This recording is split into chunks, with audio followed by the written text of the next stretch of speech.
Capítulo 41. La masacre de Champ de Mars. El sol colgaba bajo en el cielo, proyectando un cálido resplandor dorado sobre las calles de París. Había sido un día tumultuoso, lleno de susurros y rumores que se extendían como un reguero de pólvora. El pueblo había esperado ansiosamente el regreso de su rey, creyendo que él estaría con ellos, hombro con hombro, en su lucha por la libertad y la igualdad. Pero los acontecimientos de las últimas horas habían hecho añicos sus ilusiones. A medida que el crepúsculo caía sobre la ciudad, una silenciosa anticipación impregnaba el aire. La muchedumbre revolucionaria se había reunido en el corazón de París, alineándose en las calles que conducían a las imponentes puertas del Palacio de las Tullerías. Estaban hombro con hombro, un mar de rostros ansiosos, con los ojos ardiendo con una mezcla de esperanza e ira. Empuñaban armas improvisadas y blandían pancartas con los símbolos de su revolución. Luego, a lo lejos, el sonido de los cascos resonó en la quietud. La multitud se tensó, sus murmullos se desvanecieron en un silencio ensordecedor. La anticipación alcanzó su crescendo cuando el carruaje que transportaba a la familia real finalmente emergió de las sombras, flanqueado por guardias armados a caballo. El vehículo tirado por caballos rodaba lentamente, las ruedas crujían en protesta por el peso de la monarquía que llevaba. A medida que el carruaje se acercaba, la multitud forzaba la vista, su respiración colectiva contenía. Un grito ahogado recorrió las masas reunidas, un murmullo incrédulo se elevó como una ola. El silencio que recibió al carruaje real contrastaba con los fervientes vítores y gritos de apoyo que una vez resonaron en Versalles. El pueblo miraba a su rey con una mezcla de decepción, ira y traición. Habían creído en él, habían puesto su fe en él, solo para que intentara huir en la oscuridad de la noche. La comprensión de su traición se derrumbó sobre ellos, sacudiendo los cimientos de su lealtad. Con los rostros retorcidos por la incredulidad y la rabia, la multitud estalló en una cacofonía de abucheos e insultos. Palabras amargas volaron por el aire, como flechas que atraviesan el corazón de la monarquía. Los estandartes que una vez habían proclamado con orgullo su lealtad al rey ahora estaban rasgados y pisoteados, símbolos de una confianza destrozada. En ese momento, las esperanzas del pueblo se desmoronaron, reemplazadas por una ira latente que amenazaba con encender las calles de París. La revolución que había ardido tan intensamente en sus corazones ahora adquirió un tono más oscuro, alimentada por la traición percibida de su rey. La última esperanza del rey de recuperar la confianza del pueblo se había esfumado. Un mes después, el 15 de julio de 1791. La Asamblea Nacional Constituyente se había reunido en los grandes salones del Palacio de las Tullerías, y sus miembros se habían reunido para deliberar sobre el destino de la monarquía. El peso de sus decisiones flotaba pesadamente en el aire, mezclándose con los susurros de intriga y el estrépito de las sillas que se colocaban en su lugar.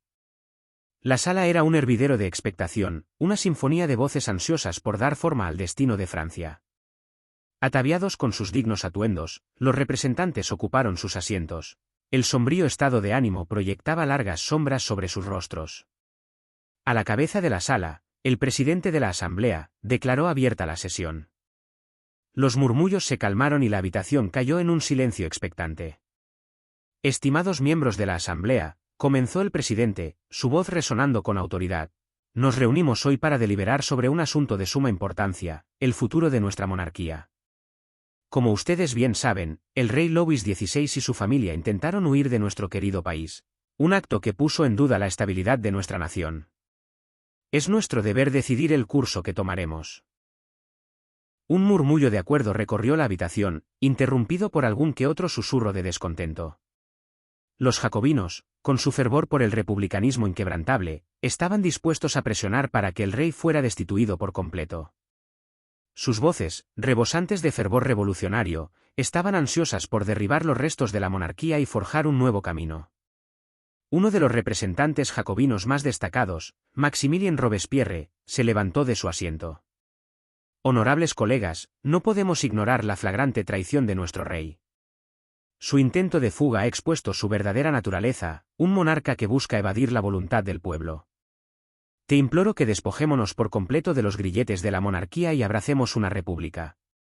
Francia merece un gobierno verdaderamente del pueblo, por el pueblo. Un murmullo apasionado se extendió entre la facción jacobina, sus ojos brillaban con ardiente determinación. La sala parecía contener la respiración, esperando la respuesta de los demás miembros de la asamblea.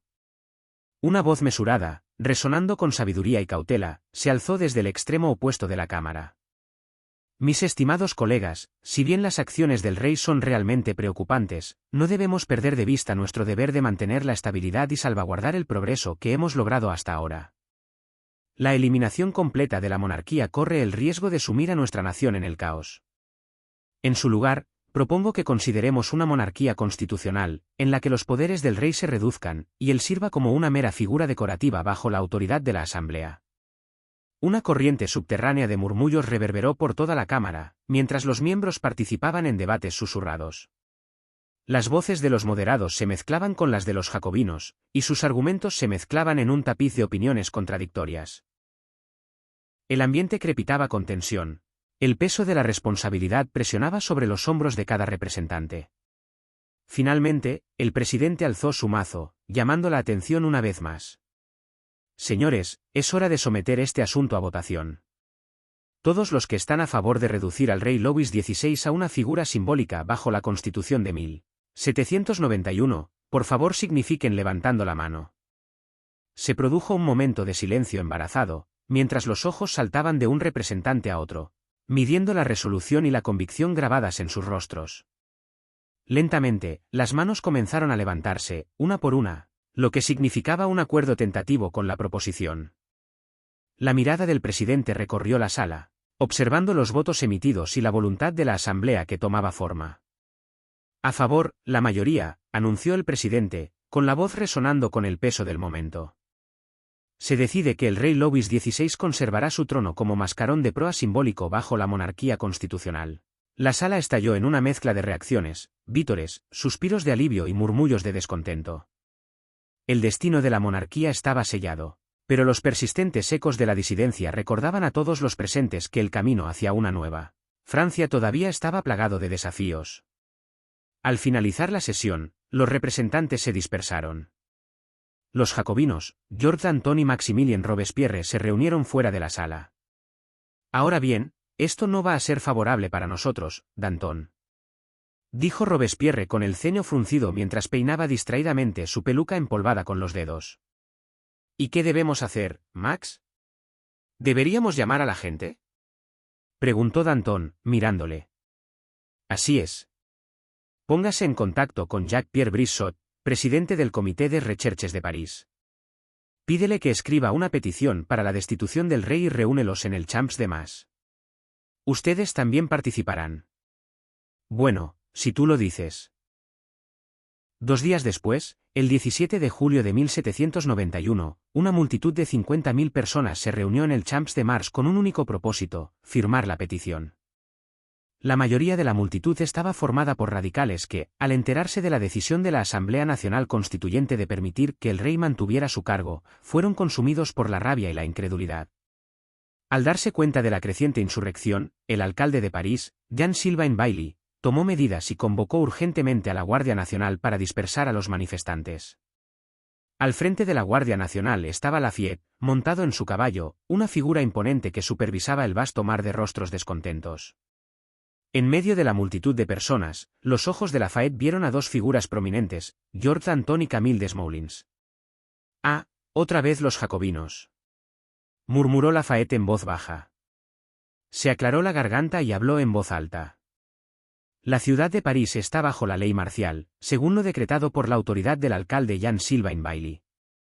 Por la presente le ordeno que se disperse inmediatamente, o me veré obligado a tomar medidas drásticas. Repito, dispersaos inmediatamente. Pero en lugar de retirarse y dispersarse, las multitudes reunidas abuchearon y blandieron sus armas improvisadas. Algunas de las multitudes lanzaron piedras a las filas de la Guardia Nacional. Las piedras lanzadas por la multitud desafiante golpearon a los soldados, que instintivamente se cubrieron la cabeza con los brazos para evitar el impacto. «No nos iremos si no se cumplen nuestras demandas», gritó uno de los manifestantes. «Quita al rey. Quiten al rey», coreaban repetidamente al unísono. La mirada de Lafayette se endureció mientras observaba cómo llovían los proyectiles sobre sus tropas. No podía permitir que esta muestra de desafío se intensificara aún más. «Preparen sus armas», bramó Lafayette, cortando con su voz el caos. La Guardia Nacional formó una línea defensiva, con los rostros marcados con determinación, los mosquetes levantados y las bayonetas caladas, brillando a la luz que se desvanecía. El ambiente crepitó de tensión a medida que el enfrentamiento alcanzaba su punto de ebullición. Lafayette alzó su sable en alto, una advertencia silenciosa para aquellos que se atrevían a desafiar la autoridad de la ley marcial.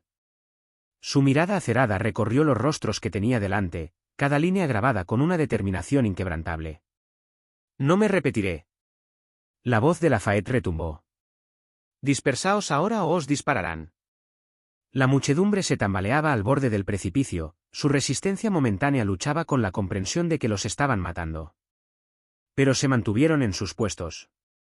Lafayette bajó su sable de espada y entonces la Guardia Nacional apretó el gatillo. Una espesa columna de humo salía de sus mosquetes, pero la multitud seguía de pie. Aturdidos, revisaron sus cuerpos para ver si les habían disparado, pero no había rastro de ello. «Esta es su última advertencia». Lafayette volvió a hablar. «La próxima será real». La multitud vaciló, sus expresiones desafiantes vacilaron por un breve momento. Algunos individuos comenzaron a retroceder, sintiendo el peligro inminente. Pero el núcleo de los manifestantes permaneció firme, su determinación inquebrantable.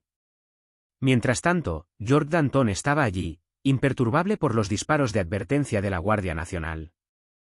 Sus labios se curvaron en una sonrisa diabólica mientras desafiaba a Lafayette con una mirada. «Así es, Lafayette, dispáranos, te reto», susurró amenazadoramente. Lafayette apretó la empuñadura de su espada y sus ojos se entrecerraron mientras cruzaba su mirada con la ardiente mirada de Danton. Sin dudarlo un momento, Lafayette gritó: «¡Fuego!». El aire se dividió con una descarga ensordecedora de fuego de mosquete. El humo envolvió el campo de Marte mientras sonaban los disparos, resonando en los corazones de las personas allí reunidas. Los manifestantes se mantuvieron firmes, su desafío inquebrantable, pero esta vez la andanada no fue en blanco. Los cuerpos cayeron al suelo, los gritos de dolor y angustia se mezclaron con el caos. La sangre manchaba la tierra, filtrándose en la hierba del campo que alguna vez fue pacífico. ¡Fuego! Otra ráfaga de fuego de mosquete estalló, rasgando el aire con una intensidad mortal. El sonido crepitante de los disparos ahogó todo otro ruido, reemplazado por gritos desgarradores y súplicas desesperadas de clemencia. El Champ de Mars se convirtió en un campo de batalla, su atmósfera una vez tranquila ahora se transformó en una escena de carnicería y devastación. Los desafiantes manifestantes, que alguna vez se mantuvieron firmes en su determinación, ahora estaban dispersos y desordenados, sus cuerpos caían como frágiles fichas de dominó. A medida que el humo se disipaba, se reveló el verdadero alcance de la masacre. Cuerpos sin vida cubrían el suelo, la alfombra verde, una vez verde, ahora teñida de rojo. Lafayette estaba disgustado por la vista. No me dejaron otra opción. «Soldados, limpien los cuerpos». Los soldados de la Guardia Nacional se adelantaron para llevar a cabo la macabrosa tarea.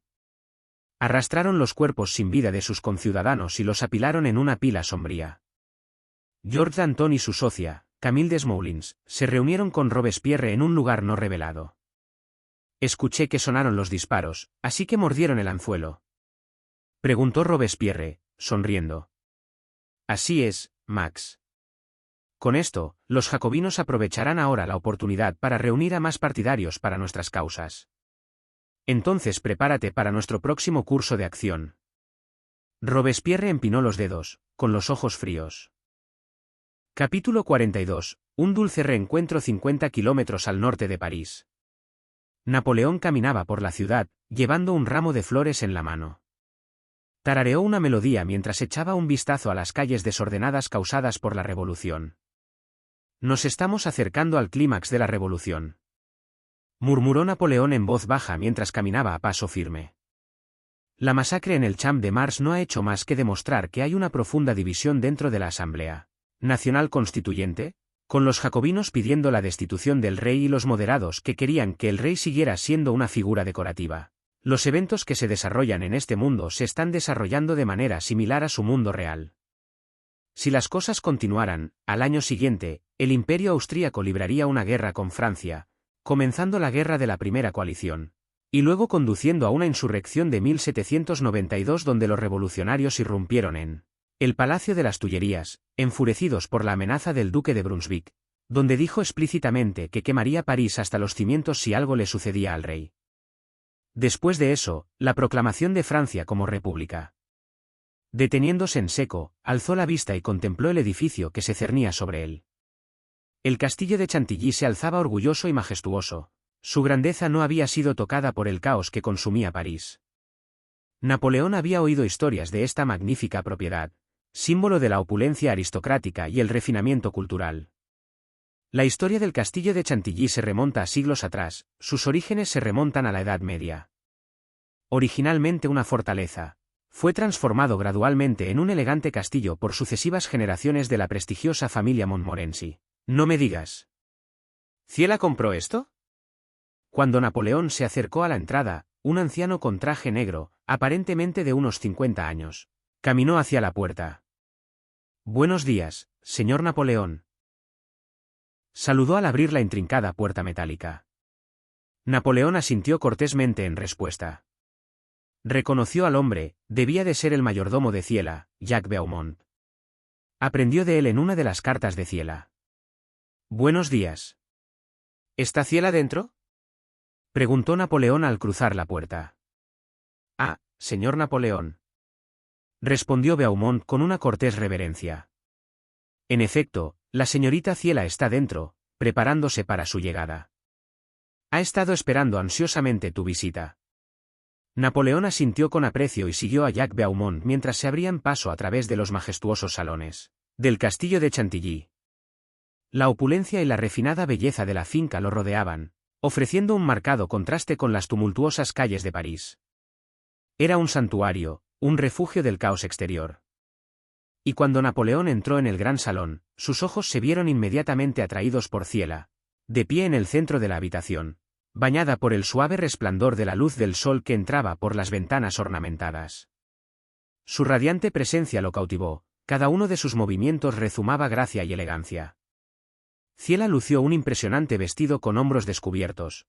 Los tonos vibrantes de cuadros rojos y negros acentuaban su esbelta figura. La tela caía en cascada con delicadeza, fluyendo con gracia con cada paso que daba. El vestido, hecho a la perfección, abrazaba sus curvas en todos los lugares correctos, insinuando su belleza natural debajo. El escote acentuaba su elegante cuello, dejando al descubierto sus suaves hombros, mientras que el vestido en sí rozaba suavemente por encima de sus rodillas, revelando un vistazo de sus torneadas piernas. Debajo del vestido, llevó un top hole verde oliva oscuro, agregando un toque inesperado de modernidad a su conjunto. El top hole abrazaba su esbelta cintura, resaltando su silueta de reloj de arena. Su elección de atuendo mostró una mezcla armoniosa de sofisticación clásica y estilo contemporáneo. El cabello rubio rojizo de Ciela, una cascada de ondas brillantes, caía sin esfuerzo alrededor de sus hombros, enmarcando su rostro como un suave halo. Su tono vibrante captaba la luz, creando un resplandor etéreo que se sumaba a su encanto.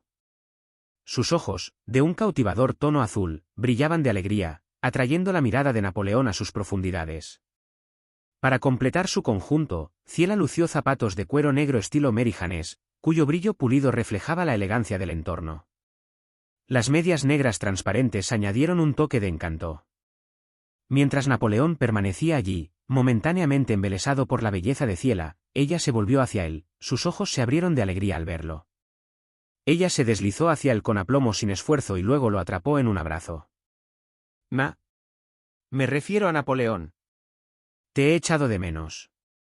Exclamó Ciela con ternura mientras se inclinaba hacia él y apretaba su mejilla contra su pecho. Napoleón le devolvió el abrazo, sus brazos envolviendo su suave cuerpo. Mientras se abrazaban, el dulce aroma del cabello de Ciela llenó sus sentidos, una delicada fragancia que se entrelazaba con la elegancia del entorno. El aroma era sutil pero embriagador, y recordaba las flores en flor en un jardín escondido. Con la mejilla apretada contra sus suaves mechones, Napoleón inhaló profundamente, saboreando el delicado aroma que tenía un toque de calidez y feminidad. Era un aroma tan cautivador que tenía el poder de encender el amor dentro de cualquiera que tuviera el privilegio de experimentarlo. A pesar de que Napoleón estaba acostumbrado al aroma embriagador del cabello de Ciela, no podía negar que cada vez que inhalaba su fragancia, despertaba una profunda emoción dentro de él. Separándose de su abrazo, Napoleón mantuvo a Ciela a distancia, con los ojos fijos en su rostro radiante. Escuché que las cosas se están volviendo locas en París y no pude evitar sentir la necesidad de venir aquí para ver si estás bien, dijo Napoleón. Las mejillas de Ciela se sonrojaron ante las palabras de Napoleón, y una tierna sonrisa adornó sus labios. ¿En serio? No me estás tomando el pelo, ¿verdad? Napoleón soltó una risita suave. ¿Por qué iba a hacer eso? Estaba realmente preocupado por su seguridad. Aún así, han pasado 6 años desde la última vez que nos vimos. Así es, durante los últimos 6 años. Los dos habían estado separados después de que Napoleón se graduara de la escuela militar.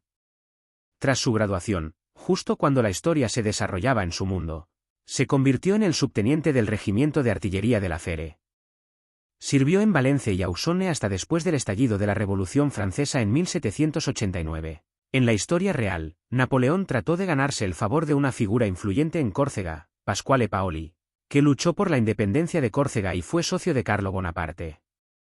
Sin embargo, Paoli no albergaba ninguna simpatía por Napoleón debido a la traición percibida de su padre hacia el pueblo corso. Como resultado, Napoleón pasó 3 años en Córcega sin hacer nada antes de ser convocado en 1792.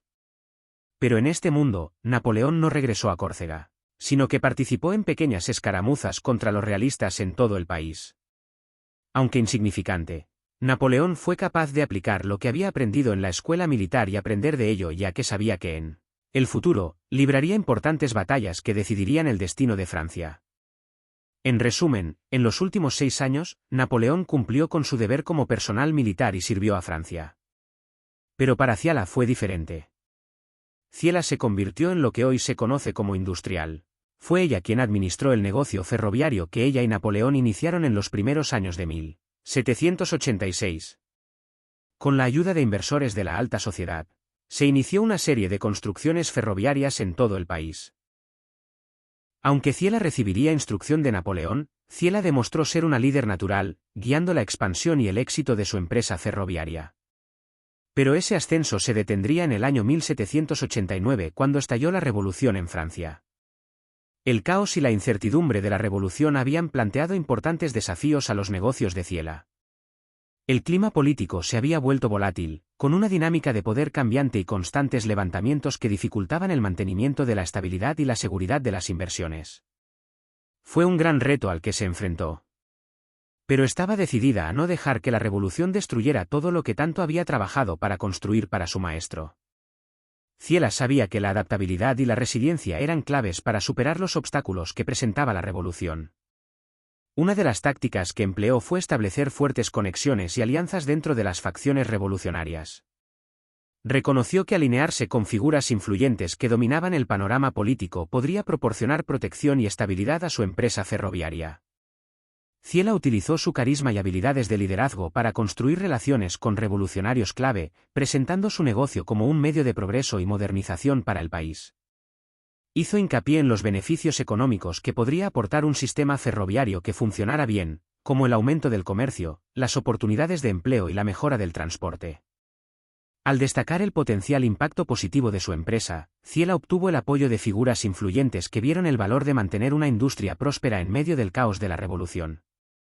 Entabló conversaciones y negociaciones, presentando su negocio ferroviario como un símbolo de innovación y progreso que se alineaba con los ideales revolucionarios de igualdad y prosperidad para todos.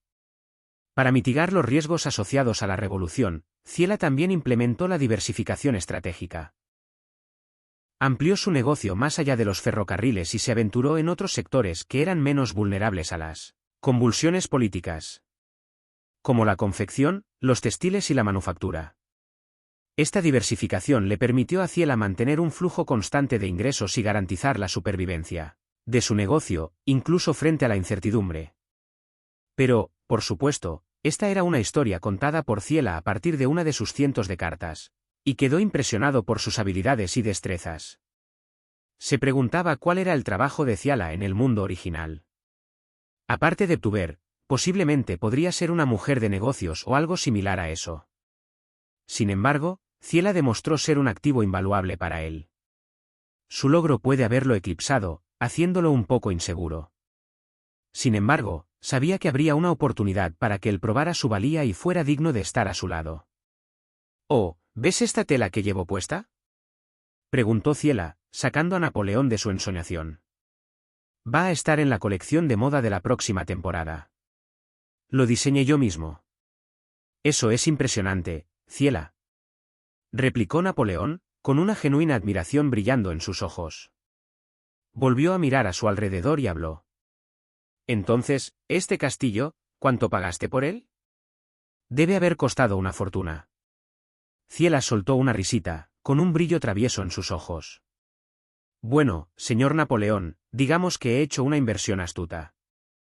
El propietario anterior necesitaba desesperadamente fondos, y vi una oportunidad». Napoleón enarcó una ceja, intrigado. «¿Quieres decir que has adquirido este castillo a precio de ganga?».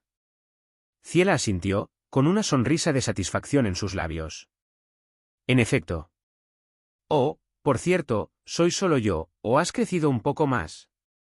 «Creo que la última vez que te vi, medías alrededor de 180 centímetros. Ahora debes medir al menos 185 centímetros». Observó, sus ojos escudriñando su figura con una mezcla de curiosidad y admiración. Verdaderamente, las dietas pueden tener un efecto notable en la estatura de una persona. Cuando su mirada se encontró con él, se dio cuenta de lo que estaba insinuando. El paso de los años había sido benévolo con Napoleón, realzando sus facciones y añadiendo un cierto encanto a su presencia. Las líneas de su rostro se habían afilado y su mandíbula se había vuelto más definida. Sus ojos son siempre cautivadores. Napoleón soltó una risita ante la observación de Ciela. «Ah, siempre has tenido buen ojo, pero no te diste cuenta de una cosa». Ciela inclinó la cabeza hacia un lado mientras examinaba la apariencia de Napoleón por última vez. Y de allí, en su mano derecha, había un ramo de flores. Sus mejillas se enrojecieron ligeramente al darse cuenta de su descuido. «Te compré esto». Napoleón extendió el ramo de flores hacia Ciela, con una cálida sonrisa en sus labios. Los colores vibrantes de las flores contrastaban con la elegancia apagada del gran salón, agregando un toque de belleza natural al opulento entorno. «¿Para mí?». La voz de Ciela estaba llena de sorpresa cuando extendió la mano para aceptar el ramo. Se acercó las flores a la cara, inhalando su dulce fragancia. «Son hermosos, Napoleón». «Gracias».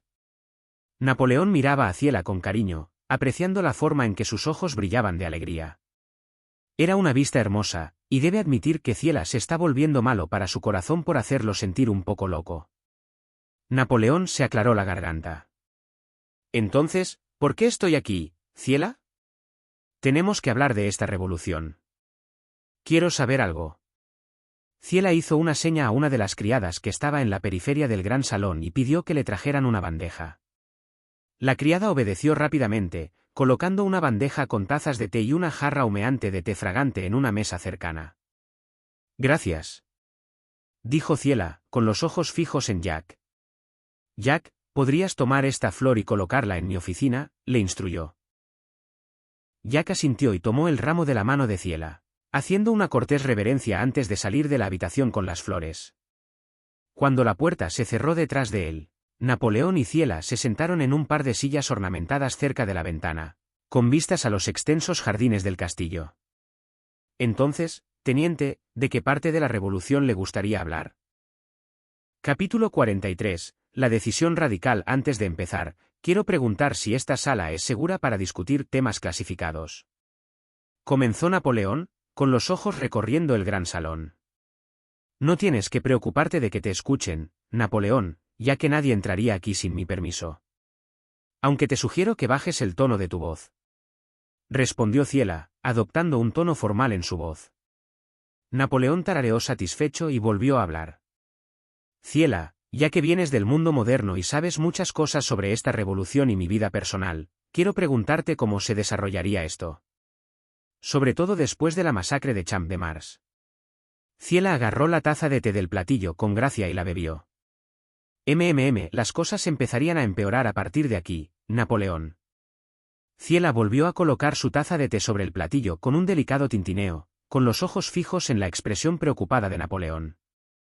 Le contó todo a Napoleón, la insurrección del año siguiente, la guerra de la primera coalición y la ejecución de la familia real. Como se esperaba de alguien que es del futuro con interés en la historia del mundo, ella lo sabría. A pesar de que sabía la respuesta, Napoleón pensó que sería prudente preguntarle, haciéndole creer que él no estaba en la misma situación que ella. Ya veo, la familia real será ejecutada, murmuró Napoleón. Como alguien del mundo moderno, él también pensaba que matar a la familia real era simplemente salir de la sartén y entrar en el fuego. Fue una decisión que encendería aún más las llamas del descontento entre las monarquías de Europa, convirtiendo la revolución en una guerra en toda regla. Para él, fue una acción innecesaria hecha por los jacobinos, que temían que cuando Francia fuera derrotada en la guerra, devolverían al rey Luis al trono y harían ejecutar a todos los revolucionarios por traición. Para ellos, era la acción correcta proteger la revolución. Ciela observó la expresión preocupada de Napoleón y reconoció el conflicto dentro de él. Napoleón, ¿qué quieres hacer, después de saber cómo se desarrollarán los eventos en el futuro? Preguntó con tono serio. Estoy pensando en salvar a la familia real, dijo Napoleón. Los ojos de Ciela se abrieron de par en par sorprendidos por la inesperada respuesta de Napoleón. Salvar a la familia real iba en contra del curso de la historia, ella lo sabía. Recordando los tiempos en que estudiaba a Napoleón Bonaparte.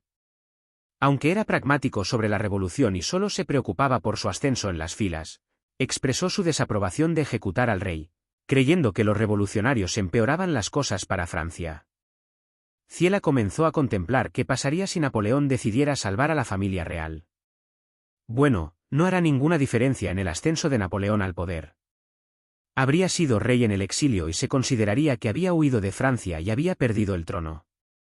La fuga de Louis XVI podría haber sido vista como un abandono de sus responsabilidades como rey y socavó aún más su legitimidad a los ojos del pueblo francés. Claro, el rey podría reunir un ejército con la ayuda de vecinos extranjeros, pero cuando Napoleón subió al poder y sacó a Francia de la recesión económica y trajo estabilidad, y se hizo popular de ella, el rey no habría sido capaz de conseguir el apoyo de la población francesa, que ya estaba acostumbrada a su liderazgo. A ella no le importaba la familia real, le importaba que Napoleón le diera todo el poder para sí mismo, y haría todo lo que estuviera a su alcance para hacerlo realidad. Todo lo que ha hecho hasta ahora es por Napoleón, y solo por Napoleón. Si quieres salvar a la familia real, Napoleón, tendrás mucho tiempo para prepararte. Sin embargo, no creo que usted estuviera presente en el momento de la insurrección, ya que sería llamado al servicio en julio, escoltando suministros a Niza. Napoleón tarareó pensativo, Ciela tenía razón. Sería llamado al servicio activo como capitán de un regimiento de artillería. ¿Es así? Entonces, ¿cómo puedo salvar a la familia real? Preguntó Napoleón, queriendo oír más de sus pensamientos. Es muy sencillo, Napoleón. Déjame encargarme de ello. Les aseguro con todo mi corazón que salvaré al rey Louis y a su familia, y les ayudaré a escapar de este país. Estás destinado a la grandeza, Napoleón, y no puedo poner en peligro tu futuro permitiéndote participar en el rescate del rey. Napoleón miró profundamente a los ojos de Ciela, su mente consumida por sus pensamientos mientras contemplaba su audaz propuesta. Ella había planteado puntos válidos que resonaban con sus preocupaciones. Salvar a la familia real sin duda pondría en peligro su propio ascenso al poder si los revolucionarios descubrieran su participación. Sin embargo, no pudo evitar preocuparse por la viabilidad del plan de Ciela. La insurrección de 1792 no fue una insurrección ordinaria, fue una violenta tormenta de turbas enfurecidas que descendieron sobre el Palacio de las Tullerías, dejando un rastro de muerte a su paso. A pesar de haber enseñado artes marciales a Ciela, conocía muy bien los peligros que se avecinaban en una misión tan peligrosa. Ciela notó la confusión que se arremolinaba en los ojos de Napoleón mientras lidiaba con el peso de su decisión. Ella entendía sus preocupaciones y los riesgos involucrados en el intento de salvar a la familia real en medio del caos de la inminente insurrección. Y eso la hacía sentir especial. Napoleón realmente se preocupaba por ella, y podía imaginar a Napoleón diciéndole que no siguiera adelante con eso. Napoleón abrió la boca y habló. No quiero equivocarme. Los ojos de Ciela se abrieron de nuevo. Era diferente de lo que ella imaginaba. Napoleón. ¿Ni siquiera te preocupas por mi seguridad?, preguntó Ciela, tartamudeando. Napoleón simplemente se puso en pie y caminó hacia ella. Y luego, extendió sus manos y le dio unas palmaditas en la cabeza. Ciela, confío en que serás capaz de lograrlo. Eres la única mujer hasta ahora que ha logrado sorprenderme a cada paso. Por supuesto, me preocupo por ti, por eso debes proceder con precaución para que puedas regresar a mí. Ciela agarró la mano de Napoleón, impidiendo que se moviera sobre su cabeza. Moan, deja de acariciarme la cabeza, tonto, no soy una niña. Oh, Dios mío, ¿no la quieres? Napoleón sonrió con picardía, sus ojos brillaban con calidez. Pero creo que lo disfrutaste. Ciela se sonrojó y sus mejillas adquirieron un tenue tono rosado. Rápidamente desvió la mirada, tratando de ocultar su vergüenza. No es que no me gustara. Tonto. Bueno, al menos déjame acariciarte el cabello por un rato. Extrañé acariciarlo desde que nos separamos, dijo Napoleón. El corazón de Ciela se aceleró ante las palabras de Napoleón, y una suave sonrisa tiró de las comisuras de sus labios. No podía negar que echaba de menos el suave roce de su mano en su cabello. Con una mezcla de exasperación y cariño, finalmente cedió, permitiendo que Napoleón le acariciara el cabello. Bien, solo por un rato, murmuró ella, tratando de sonar indiferente.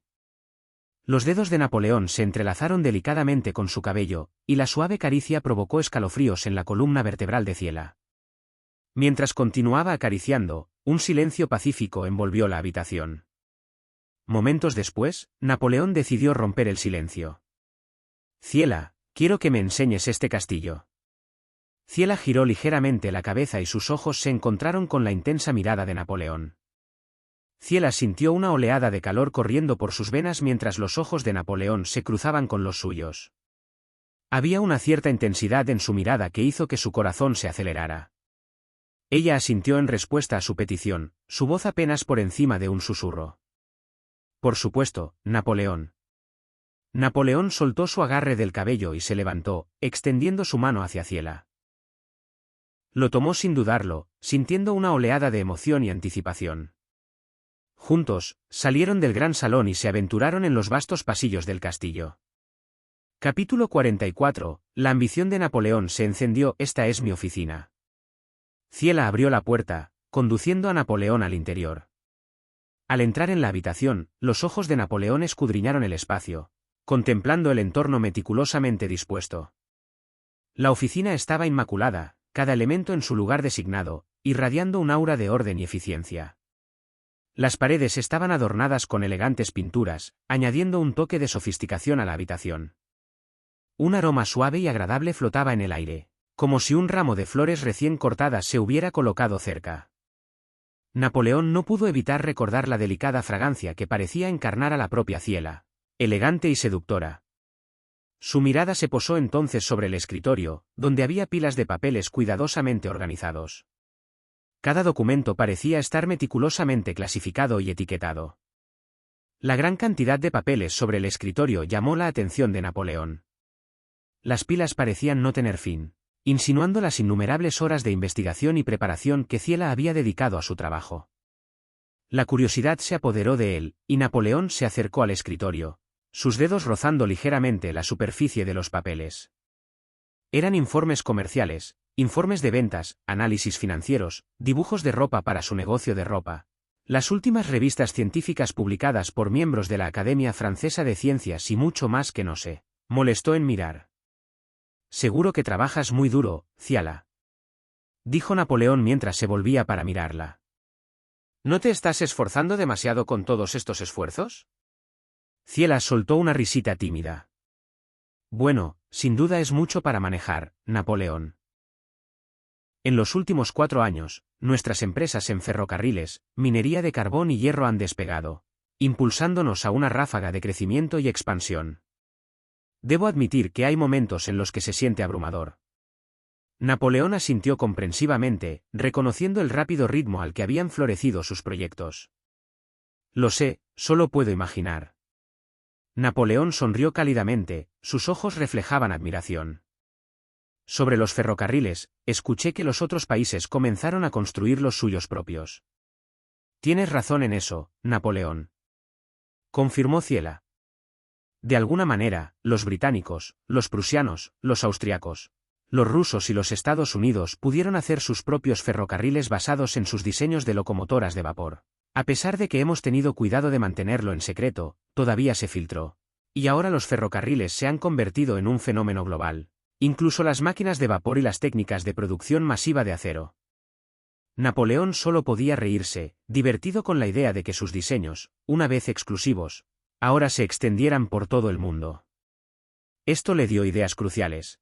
Adoptaría medidas más estrictas para proteger las tecnologías que introduciría en las etapas posteriores, especialmente las militares. Bueno, lo hecho está. Tal vez podamos hablar con ellos y hacer que paguen regalías por usar nuestro diseño en lugar de robarlo directamente. ¿No crees? Ziela consideró la sugerencia de Napoleón, meditando sobre la idea de negociar con los países que habían adoptado sus designios. Sabe que la obtención de regalías puede proporcionar una compensación financiera y el reconocimiento de sus contribuciones. Después de un momento de contemplación, asintió con la cabeza. Escribiré una correspondencia a todos y cada uno de ellos, Napoleón, dijo Ziela. Entonces, continuemos la gira.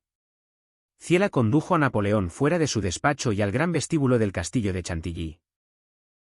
Él la siguió mientras ascendían por una amplia escalera, y sus pasos resonaban por el pasillo. Al entrar en un pasillo adornado con retratos antiguos, Ziela condujo a Napoleón a un conjunto de puertas dobles.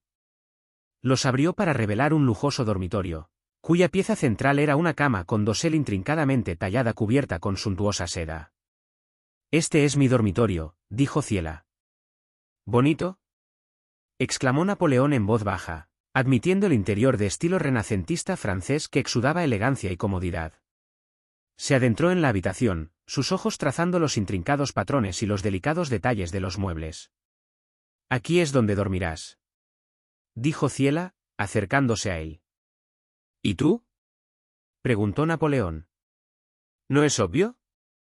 «Por supuesto, compartiremos la misma cama», respondió Ziela con una sonrisa traviesa, sus ojos brillando con una luz juguetona. «Estoy seguro de que no te importa, ¿verdad?». Napoleón sintió que una oleada de calor lo recorría al oír sus palabras, y una tierna sonrisa se extendió por su rostro. «Bueno, no me importa en absoluto». Las mejillas de Ziela se enrojecieron con un tono rosado y se retorció nerviosamente mechones de cabello entre los dedos. «No esperaba que lo aceptaras tan fácilmente, Napoleón», dijo Ziela tímidamente.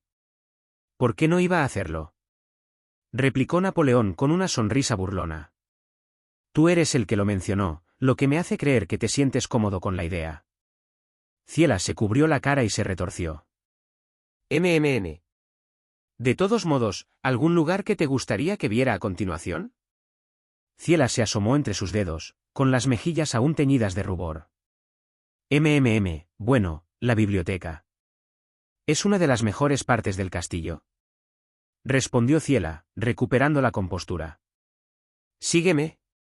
Napoleón siguió ansiosamente a Ziela mientras ella lo conducía a través del gran pasillo y por un pasillo bordeado de retratos antiguos. Llegaron a un conjunto de puertas dobles ornamentadas, y Ziela las abrió, revelando una magnífica biblioteca bañada por una luz suave y dorada. La habitación estaba adornada con estanterías del suelo al techo, llenas de volúmenes encuadernados en cuero. «Esta es la biblioteca del Château de Chantilly. A menudo pasaba mi tiempo aquí solo, leyendo libros viejos». Napoleón caminaba lentamente, pasando los dedos por los lomos de los libros mientras examinaba los títulos. Filosofía, historia, ciencia, poesía. La biblioteca contenía obras de diversas disciplinas y épocas. «Por supuesto, esta no es la mejor parte de este castillo, Napoleón», dijo Ziela. «Todavía hay más que ver afuera». Napoleón levantó la vista de los libros, su curiosidad despertó. «¿Fuera?». Los ojos de Ziela brillaron de emoción cuando le tomó la mano y lo condujo hacia un conjunto de puertas dobles de vidrio en el otro extremo de la biblioteca. Salieron a una amplia terraza que daba a un paisaje impresionante. Las colinas onduladas se extendían en la distancia, adornadas con una vegetación vibrante y flores de colores que bailaban con la suave brisa.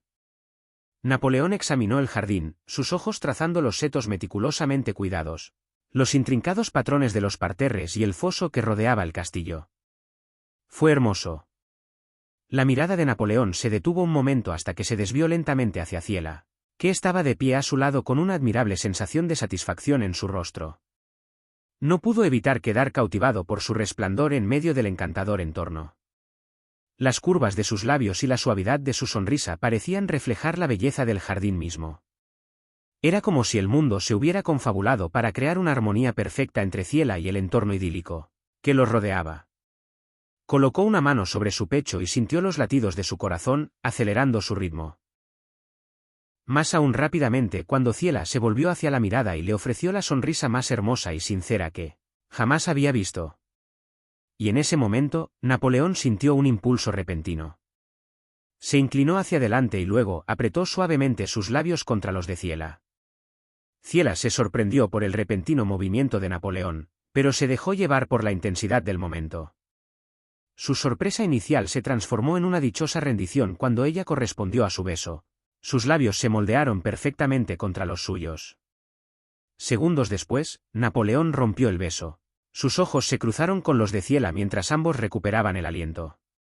«Napoleón», exclamó Ciela, completamente abrumada por la avalancha de emociones que brotaban en su interior.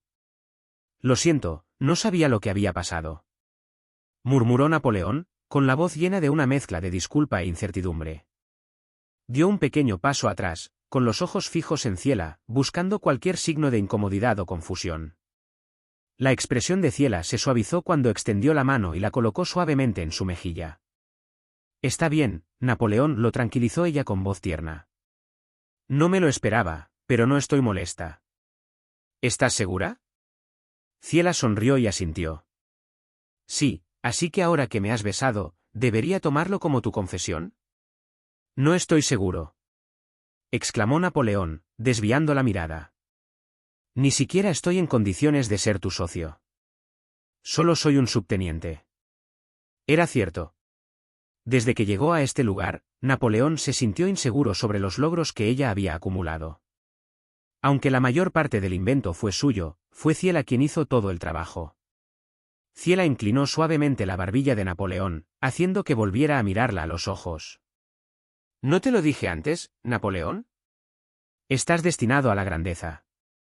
Así es, puede que no sea el verdadero Napoleón Bonaparte, pero estaba seguro de que podía alcanzar la misma gloria que él. Su corazón se encendió de ambición, ardía de determinación. Napoleón respiró hondo, encontrando fuerza en la inquebrantable creencia de Ciela en él. «Entonces permíteme cumplir ese destino». Capítulo 45. La velada afectuosa. Después de ese beso, las cosas se pusieron un poco raras entre ellos. Napoleón decidió matar el tiempo en la biblioteca durante el resto de la tarde, mientras Ciela regresaba a su oficina para atar los cabos sueltos que habían quedado en espera mientras se preparaba para la llegada de Napoleón. Ambos no pudieron evitar ser conscientes de lo que acababa de suceder. Se sintió como una especie de declaración, una conexión formada entre ellos. Pero lo que realmente molestó en sus mentes fue cómo lograron ese beso. Napoleón, en un movimiento audaz y espontáneo, tomó la iniciativa e hizo el primer movimiento, y estaba preocupado por si se atragantaba con él o no. Era su primer beso, y la incertidumbre lo carcomía. ¿Entró demasiado fuerte? ¿Fue demasiado incómodo? Estos pensamientos circulaban en la mente de Napoleón mientras examinaba los estantes de libros, tratando de distraerse. Mientras tanto, Ciela permanecía sentada en su escritorio, incapaz de concentrarse en los asuntos pendientes que tenía por delante. Sus pensamientos seguían remontándose a ese beso inesperado, y a veces tocaban sus labios con una sonrisa suave y nostálgica. Repitió el momento en su mente, reviviendo la suave presión de los labios de Napoleón contra los suyos. La había pillado desprevenida, pero en el fondo, no podía negar el calor agitado que había encendido en su interior. Era como si quisiera hacerlo de nuevo, pero no estaba segura de si Napoleón correspondería a sus sentimientos. Dejó de mover el bolígrafo y se cubrió la cara con las manos. Días antes de la llegada de Napoleón a la residencia, hizo los preparativos necesarios para ser la versión más bella de sí misma. Hizo el vestido que llevaba en ese momento sola, se roció con un perfume seductor y pasó más tiempo peinándose el cabello. El esfuerzo que había puesto en su apariencia era para hacer que Napoleón se enamorara de ella. Después de todo, ella no quiere que Napoleón se enamore de otra mujer, específicamente de Josephine, su futura prometida y emperatriz en el futuro. Ciela aún recordaba las palabras en las que Napoleón le había hablado de su mujer ideal, y había estado haciendo todo lo posible por encarnar esas cualidades. Quería cautivar el corazón de Napoleón y asegurarse de que la viera como alguien especial, alguien a quien no pudiera resistirse. Y según la expresión facial que está mostrando antes, parece que ella se está acercando. Ciela aplaudió las mejillas con las manos, concentrándose en la tarea que tenía por delante, y reanudó. Una hora después, llamaron a la puerta. Ciela, pensando que era Beaumont entregando bocadillos, lo dejó entrar con un gesto de seña. Sin embargo, cuando la puerta se abrió, no era Beaumont el que estaba allí con una bandeja de bocadillos. Era Napoleón, con una expresión intrigada en su rostro. Napoleón. Ciela se sobresaltó. Su mano ordenaba instintivamente sus pensamientos mientras intentaba recuperar la compostura. Su corazón latía con fuerza en su pecho cuando su aparición le hizo recordar el beso que compartieron antes. «Lo siento, ¿no es el mejor momento?», preguntó Napoleón, mirando el escritorio de Ciela, que estaba lleno de documentos. «No, no». Ciela tanteó la mano, apartando apresuradamente los papeles y levantándose de la silla. «¿En qué puedo ayudarte?». Napoleón se acercó un paso más, sin apartar los ojos del rostro de Ciela. «Beaumont dijo que la cena está a punto de ser servida. Y no estoy seguro de si te diste cuenta de que ya es de noche». Ciela parpadeó, su atención atraída por el reloj de la pared. Efectivamente, las manecillas indicaban que el día había pasado rápidamente y que la noche había descendido sobre ellos. También miró por la ventana y vio que estaba oscuro. Debo haber perdido la noción del tiempo. Tartamudeó Ciela, nerviosa por su propia distracción. Eso es porque has estado trabajando demasiado duro, dijo Napoleón, echando un breve vistazo a los papeles de su escritorio. ¿Por qué no te tomas un descanso y te unes a mí para cenar? Han pasado años desde la última vez que compartimos una comida juntos. El corazón de Ciela dio un vuelco ante la idea de pasar más tiempo con Napoleón, especialmente después de su momento íntimo anterior. Ella asintió, una cálida sonrisa se extendió por su rostro. Me encantaría cenar contigo, Napoleón. Dame un momento. Ciela se apresuró a ordenar su escritorio y se preparó para acompañar a Napoleón a cenar. Mientras caminaban uno al lado del otro por los pasillos del castillo, un cómodo silencio se instaló entre ellos. Entraron en el comedor. La suave luz de las velas que iluminaba la habitación dio la bienvenida a la pareja, creando un ambiente cálido y romántico. La mesa estaba adornada con exquisita porcelana y platería, creando una atmósfera de elegancia e intimidad. El aroma de la deliciosa comida flotaba en el aire, seduciendo sus sentidos. Napoleón sacó una silla para Ciela y la guió suavemente para que se sentara. Su toque permaneció en su espalda por un breve momento. «Gracias», dijo en voz baja mientras Napoleón se sentaba en una silla frente a ella. Los sirvientes, encabezados por un mayordomo, Beaumont, comenzaron a servir la suntuosa cena, colocando los platos cuidadosamente preparados frente a Napoleón y Ciela. Al comenzar su comida, la incomodidad inicial se disipó lentamente, reemplazada por una creciente facilidad y familiaridad. La conversación fluyó sin esfuerzo, y cada palabra y cada gesto profundizaron su conexión.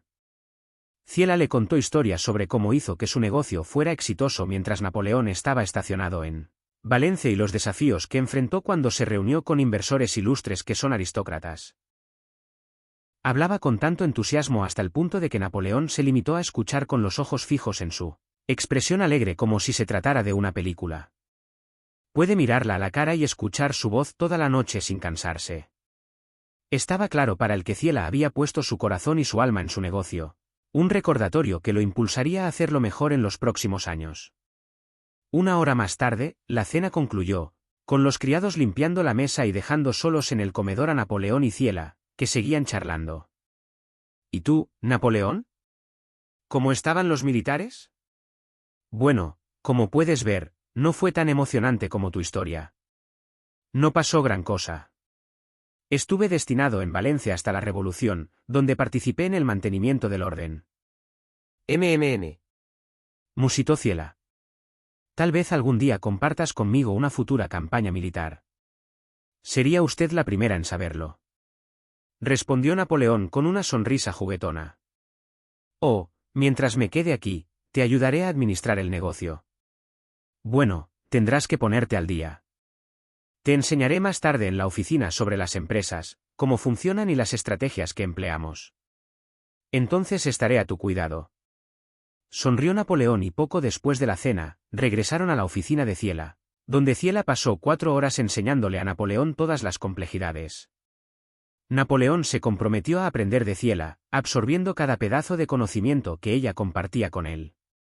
Tomaba notas, hacía preguntas y participaba en animadas discusiones sobre estrategias comerciales y planes futuros. Pero en un momento dado, Ciela se estaba cansando notablemente. De vez en cuando cerraba los ojos e inclinaba la cabeza hacia adelante mientras hablaba, solo para volver a concentrarse y continuar la conversación. Está bien, ya es suficiente. Napoleón se puso en pie, cerrando el libro. No, todavía hay mucho por recorrer, dijo Ciela. Lo sé, pero has hecho más que suficiente por hoy. Dijo Napoleón con dulzura. ¿Quieres que te cargue? Los ojos de Ciela se abrieron de par en par ante la inesperada sugerencia de Napoleón. El agotamiento la había alcanzado, y no podía negar que la idea de ser llevada por él le parecía tentadora y reconfortante a la vez. Ella vaciló un momento, contemplando su oferta. ¿Estás seguro?, preguntó. Por supuesto. Está bien, dijo ella, con una pequeña sonrisa en los labios. Rápidamente, Napoleón barrió a Ciela de sus pies, literalmente, levantándola en un carruaje al estilo de una princesa. Instintivamente le rodeó el cuello con los brazos y apoyó la mejilla en su pecho. Notó la firmeza de los músculos de Napoleón y el ritmo constante de los latidos de su corazón bajo su oído. Era una sensación de seguridad y calidez que nunca antes había experimentado. Cuando Napoleón sacó a Ciela de la oficina y la llevó por el pasillo, recibieron miradas curiosas del personal del castillo, pero ninguno de los dos prestó atención. Al llegar al dormitorio, Napoleón acostó suavemente a Ciela en la cama, soltándola cuidadosamente de sus brazos. Pero justo cuando estaba a punto de enderezarse, Ciela lo agarró del brazo, sus ojos suplicándole. Napoleón, dormirías a mi lado, ¿verdad? Preguntó ella, su voz apenas un susurro. Por supuesto. Déjame quitarme este uniforme y cambiarme a algo más cómodo. Rápidamente se quitó la chaqueta, desabrochó los botones uno por uno y se aflojó la corbata. Ciela lo observó atentamente hasta que estuvo en topless, revelando un físico bien definido y tonificado. Se mordió el labio, sintiendo que una oleada de deseo la recorría. Le era imposible negar la atracción que sentía hacia Napoleón, y la visión de su pecho desnudo no hizo más que intensificar su anhelo. Cuando Napoleón terminó de ponerse un atuendo más cómodo, se unió a Ciela en la cama, acostada a su lado. Ciela se volvió hacia el otro lado y no pudo evitar sonrojarse ante la proximidad de sus cuerpos. Napoleón se acercó y extendió el brazo alrededor de su cintura. El toque hizo que Ciela se estremeciera. ¿Él también está sintiendo el calor? El cálido aliento de Napoleón le hizo cosquillas en la nuca, y el corazón de Ciela se aceleró con anticipación. Quería sentir el calor de su cuerpo, sus labios contra los suyos una vez más, y su cuerpo conectado, pero no se atrevía a decir eso. «¿Sí?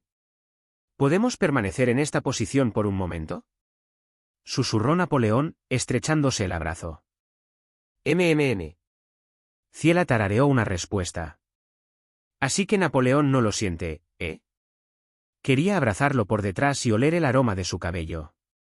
En cuanto a Napoleón, el deseo que corría por sus venas era innegable, pero reconocía la importancia de la moderación y el respeto a los límites de Ciela.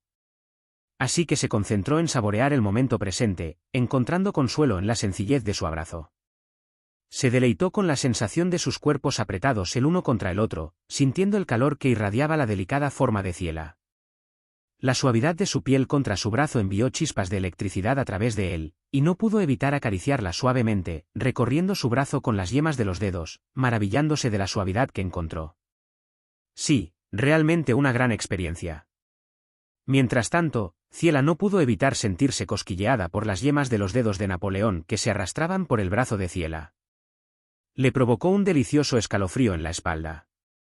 Cada toque de la mano de Napoleón encendía un fuego dentro de ella. Instintivamente se inclinó hacia su caricia, anhelando la calidez y la intimidad que le brindaba. Los dedos de Napoleón continuaron su exploración, deslizándose como una pluma sobre la piel sensible del brazo de Ciela, trazando patrones invisibles que hicieron que su corazón se acelerara aún más. Se deleitó con la sensación, su respiración llegaba en jadeos cortos y desiguales.